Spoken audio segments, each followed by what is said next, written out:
there? How are you going to motivate yourself there? Because that doesn't seem to be the case. So is it going to be harder to lift yourself mentally to get that fire?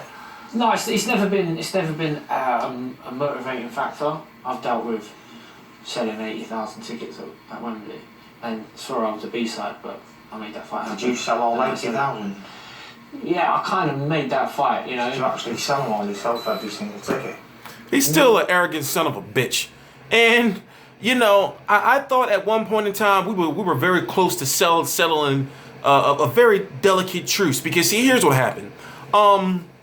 When he got stretched, or as we now know it, to be cobra'd by global superstar Carl Froch, I talked about it. I do videos after fights to talk about it, and it was hilarious because during the build-up, during the what is it behind the ropes, I believe it's called.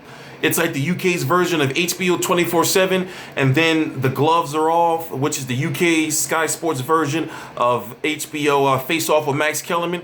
He was talking a lot of shit, you know, and you know, give or take a little bit of push and pull, he got knocked out. So I talked about it.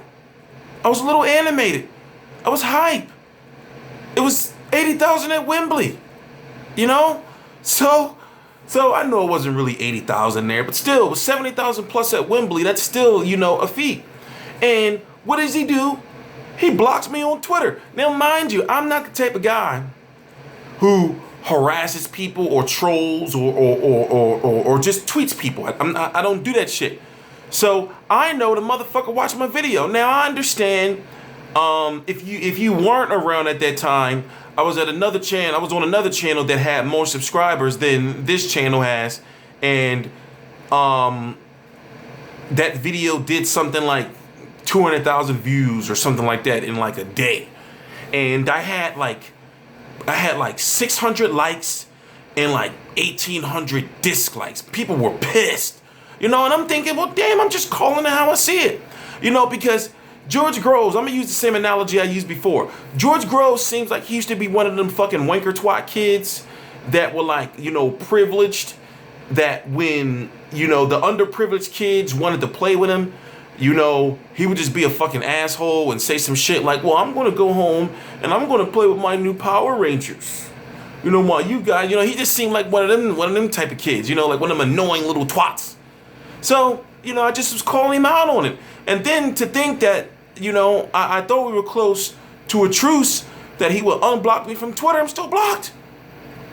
You know, it's not my fault that he lost to Badou Jack when he was talking all that shit and he was the favorite to win. It's not my fault that he got beat up and stopped by Carl Froch in the first fight, in the fight in which he was winning. It's not my fault that he got knocked out cold-blooded.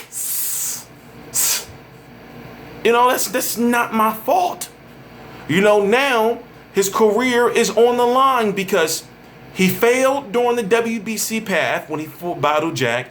He failed during the IBF path when he fought Carl Froch twice, you know, and then he did some hating ass, you know, D'Angelo Russell type shit where he tried to stop Caleb Smith from becoming the WBC mandatory. You know, so he failed on the IBF path, failed on the WBC path. Now he's going the WBA path, which is the easiest path to get a title, but he's got to get through Martin Murray. And then the WBA world champion is what? Giovanni De Carolis or whatever his goddamn name is. But the point I'm trying to make is I've learned that Eddie Hearn has some type of pact with the WBA. Now I know that George Groves is not with Matchroom, but he's with Sarlin Promotions, and they work closely with Matchroom and Sky Sports. So basically, you can somewhat say that he's co-promoted by Matchroom, because from my understanding, since he's been with Sarlin, he hasn't headlined a card that was just Sarlin Promotions. Maybe the Rabras fight, I forgot, but he's been fighting on Matchroom cards. So if he fails at this path, you know, where does he go from here? You know, he's not going to go to WBO path. You know, right now for him to become a world champion, the WBA is the way to go. And then you got Felix Sturm, who failed the drug test. That news came out back in April. We're in July. They say they were going to test the B sample. We don't know what's going on with that. So it's a chance. I'm just saying there's a chance. I'm not saying that he is, allegedly, but there's a chance that Felix Sturm could be a drug cheat, and he's the WBA Super World Champion. And then you got this Giovanni, Corrales or Carolus guy, who's the WBA World Champion. All George Groves has to do is beat Martin Murray, and then he's going to get a shot at one of those guys. So, can he get through Martin Murray? Now, people say that Martin Murray is a small super middleweight. Martin Murray, for 2/3 of his career, what has he had? 30. He's 33 wins. He's 33. What is it? 33 3-1. He lost to Martinez. He had that draw with Sturm. He got knocked out, stopped by Golovkin, and he lost to Arthur Abraham. But the point I'm trying to make is he spent more than 2/3 of his career over the 160-pound limit. Now, when it comes to his biggest fights of his career, yes, they were at 160, but he's not so much smaller than George Groves, even though George Groves' body is more of a natural more of a natural super middleweight, light heavyweight. But Martin Murray is not a slouch.